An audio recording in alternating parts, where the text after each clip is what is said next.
Welcome to Tales from the Jobsite, where I bring you stories from around the web and listener submissions that show some of the wacky sides of construction, remodeling, and more. I'm Uncle Reddit, and have I got a story for you.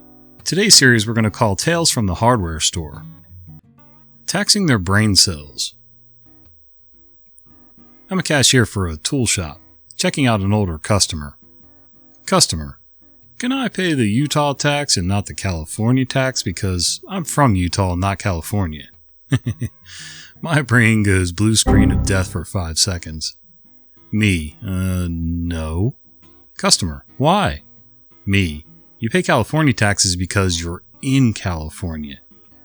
He paid the California tax.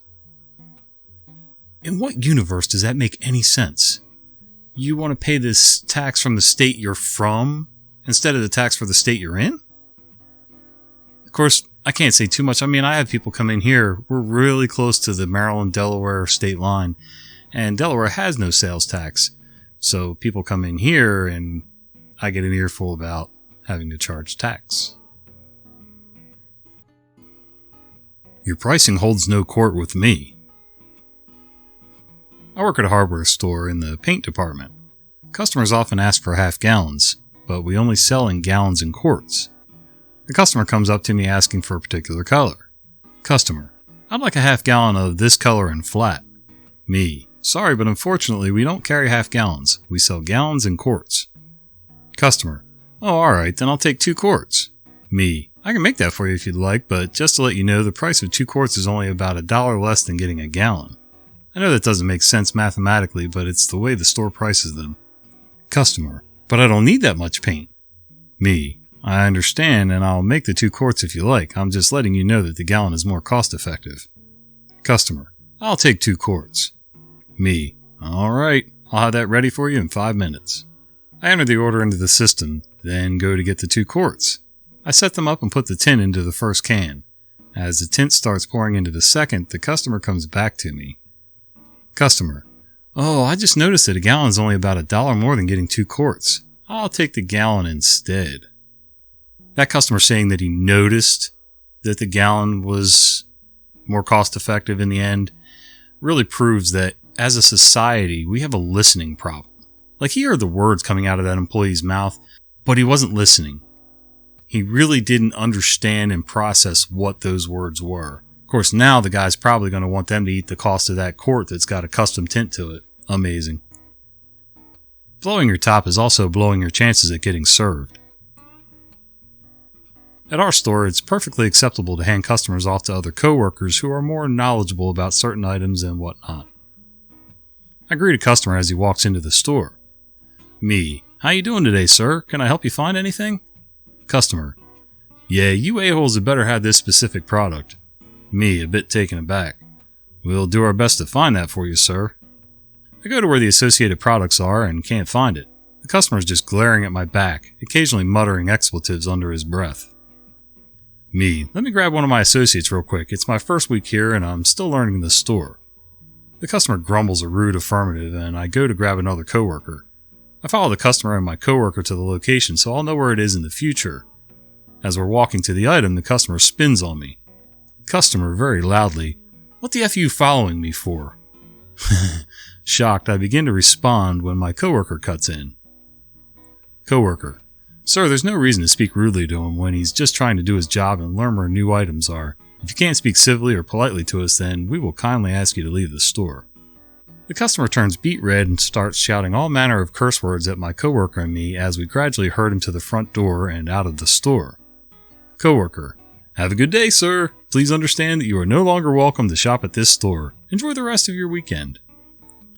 Most customers are very understanding when we explain that we're handing them off to another coworker or that we're inexperienced in some area, but completely blowing your top is absolutely unacceptable behavior. Yeah, I used to work part-time retail in the evenings to make a little extra money at Wally World. I actually wasn't a sales associate, I was a bike builder, bike assembler. It had the potential to be a cool job, but usually ended up being just a total crap show. But it's funny, I wasn't one of those, young teens or, young college kids who was afraid of losing my job. Basically, I could have gone anywhere to make a few extra bucks a week. So when a customer started acting that way with me, Heck, even when a supervisor started acting that way with me, I don't think so. You don't have to like me. You don't have to like what I'm doing. You can reprimand me in a civil way. But the minute you start speaking to me like that with disrespect, I'm going to let you know. You don't have to like me, but you will show me some respect when we're face to face. Judging you by a hidden yardstick. Me. Hello, what can I help you find? Customer. Yes, I need some chicken wire for my yard. Okay, follow me and I'll show you where it is. We get to the chicken wire. Customer.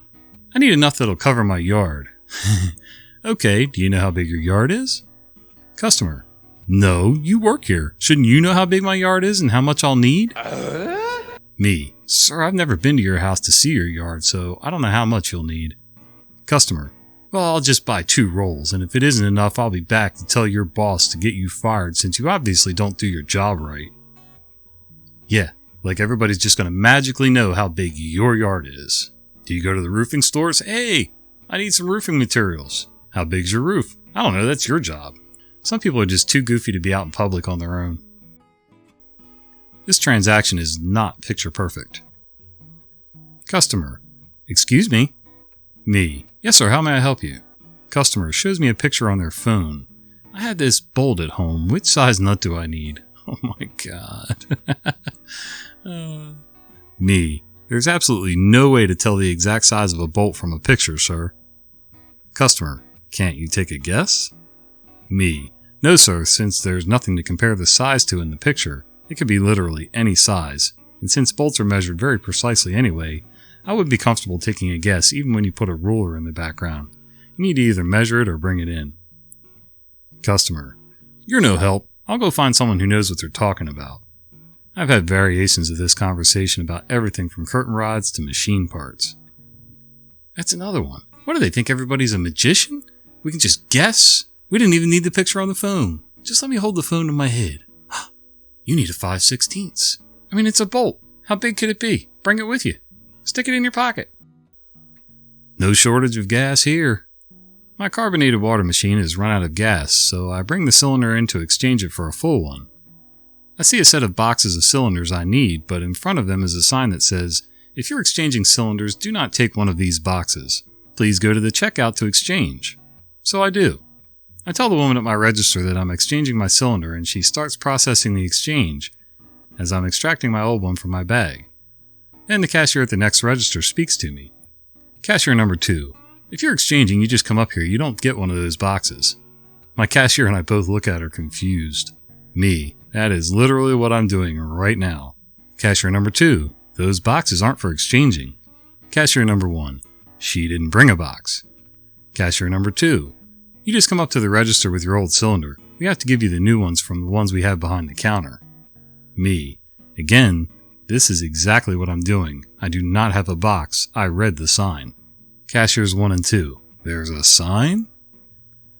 Me. Yes. And then I tell him what it says. Me. And that's why I came straight up to the registers and did not bring a box.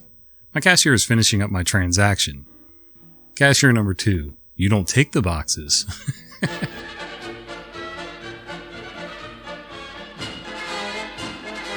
My cashier interrupts her to start chewing her out a bit.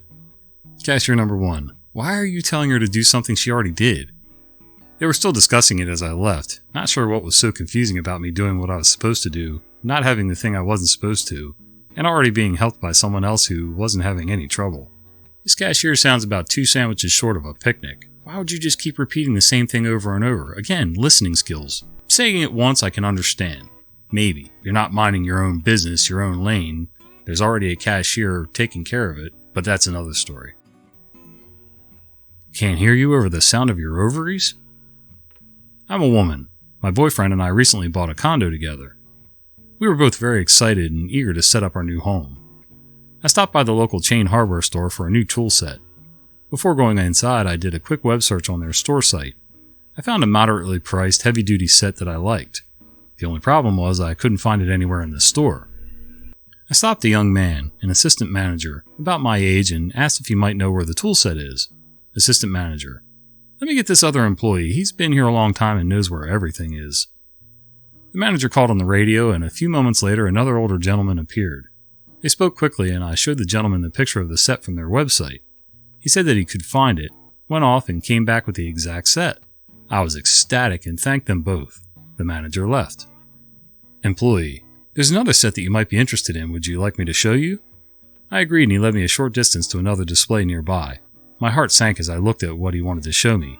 The set that he had previously found for me, which I specifically asked for and that I still have in my hands, was a heavy-duty case made of durable plastic, containing over 50 name-brand tools. The set he led me to was not name-brand, cost half as much, had half as many tools, which looked very flimsy, and came exclusively in pink and purple cloth cases. For a moment I stood there in shock. I mean, I had shown him exactly what I had wanted, the exact product on their website. I had it in my hands, and instead of assuming that I knew what I wanted since I asked for it, he decided to show me that? I muttered an excuse and quickly left to pay for the heavy-duty case. I should have said something, but I was honestly in shock.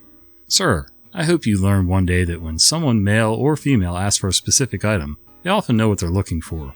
The tools work fantastic, by the way. Yeah, there's a certain age, I don't know what the cutoff is, but there's a mentality among certain older gentlemen that have worked around hardware stores, garages, things like that, manly stuff. They always think the women want the, pretty pink and purple stuff. Some do, and that's cool. Some want girly stuff. I have a daughter who wants everything in polka dots, and she's almost 30. Like banging your head against a wooden pallet. Me: could you tell me where to find wooden pellets? Worker: in the timber section. Me: really? Worker: how many do you want? Me: a bag. Worker: a bag? Me: yeah, a bag of wooden pellets. About this big. The worker just gives me a blank look. Me: they're like pellets of wood, this big. It's clearly not computing for the worker. Then it dawns on me. Oh, you think I mean wood pallets. No, I want wood pellets in a bag. They're pronounced exactly the same way in New Zealand. The worker is clearly still confused. I see a random customer. Me: can you help? She thinks I want a wood pallet, but I want wood pellets. Random customer: oh yeah, they're over in the section down there. The worker's still confused. Me: look, totally a genuine mistake to make. I mean, they're called the exact same thing. Thanks. I think that worker is still confused about what the heck I was on about. So, maybe some of you guys can help me out from New Zealand, or somebody who's been in New Zealand enough to know, are the words pallet and pellet really the same, pronounced the same way there? That's kind of confusing to me. Like one's an E, one's an A. Not sure. But, if you're looking for wood pellets, like for a wood stove for heating your house, that descriptor might have helped a little. Should have spoken with more heat in their voice. An employee is helping me when another customer comes up and interrupts. Customer: hi, sorry, quick question. Where do you keep your fire extinguishers? Employee: residential or automotive? Customer: well, there's a car on fire in the parking lot, so whatever's good for that. The employee called 911 instead. So, yeah. Before you come running into the store to look for a fire extinguisher, maybe you should have been on 911, calling the fire department. I mean, don't get me wrong. Trying to find a way to put out the fire or keep it from spreading to another car in the lot or something, that's fine. But, yeah. Wallpaper over the cracks in their understanding. It's early in the morning and I've just arrived at work. Because I overslept, I've had to skip my morning coffee, and I'm an absolute zombie without it. The customer approaches me and hands me a color sample. Customer: I want 6 rolls of wallpaper in this color, but you don't have it on your shelves. Could you mix it for me? Me: Customer. Me, brain finally engaging. I'm sorry, I don't think I understood you quite right. Could you ask me that again? Customer: I want wallpaper in this color. Mix it for me. Me: you want me to mix wallpaper for you? Like paint? Put it in the machine, add some dye, shake it, like that? Customer: well, I'm sure you know how it works a lot better than me, but yes, mix it. Me: one moment please, just wait right here. I walk over to my coworker and point the customer out to him. We have a very friendly relationship and often joke around together. Me: please go help them. I'm sorry, but I can't deal with their level of stupid before I've had my first cup of coffee. My coworker just grinned and walked their way. For some reason, he seems to enjoy dealing with the idiots. I think he just finds them funny. I walked off to go get my coffee and went to my own department. When I walked past the wallpaper department again, my coworker was still trying to explain that wallpaper cannot be mixed, and even his patience seemed to be slipping a little bit. He later told me that the department manager and the store manager had to get involved before the customer finally opted to get some paint mixed instead of wallpaper. I'm not even sure what to say about that one. You can order custom wallpaper colors, but you can't just walk into the store and say, mix me up a batch of this color wallpaper. Hey guys, thanks for hanging out with me today. If you've enjoyed this content, would you do me a favor? Give this video a like, subscribe to the channel if you haven't already, and click that little bell icon so you don't miss the fat guy with the beard telling you stories. See ya!